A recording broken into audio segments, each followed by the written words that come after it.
Waste ശരിക്ക് പല കാറ്റഗറിയാണ്. നമുക്ക് വേസ്റ്റ് എന്ന് പറയുമ്പോൾ നമ്മൾ ചിലപ്പം എല്ലാത്തിനെയും കൂടെ അതിൽ ഉൾപ്പെടുത്തും. പക്ഷേ അതിനെ നമുക്ക് പല കാറ്റഗറിയായിട്ട് നമുക്ക് തിരിക്കാൻ പറ്റണം.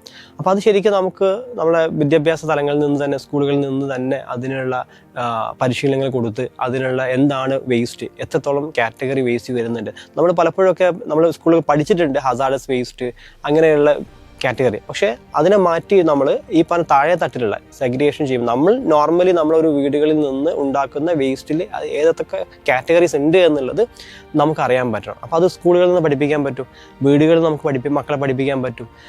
പുറത്തേക്ക് പോകുമ്പോൾ എന്ത് ചെയ്യുക, പല പ്രോഗ്രാമുകളിൽ നിന്ന് നമുക്കിതിൻ്റെ മാതൃകകൾ കാണിച്ചു കൊടുക്കാൻ പറ്റും. ഇതെല്ലാം ചെയ്തു കഴിഞ്ഞാൽ നമുക്ക് പ്രൈമറി സെഗ്രിഗേഷൻ, വേസ്റ്റിലെ ഏറ്റവും വലിയൊരു തലവേദന എന്ന് പറയുന്നത് പ്രൈമറി സെഗ്രിഗേഷൻ ചെയ്യുക എന്നുള്ളതാണ്. അത് ഡ്രൈ വേസ്റ്റ് ഡ്രൈയും, വെറ്റും, ഈ വേസ്റ്റ് ആയിട്ട് പോകണം.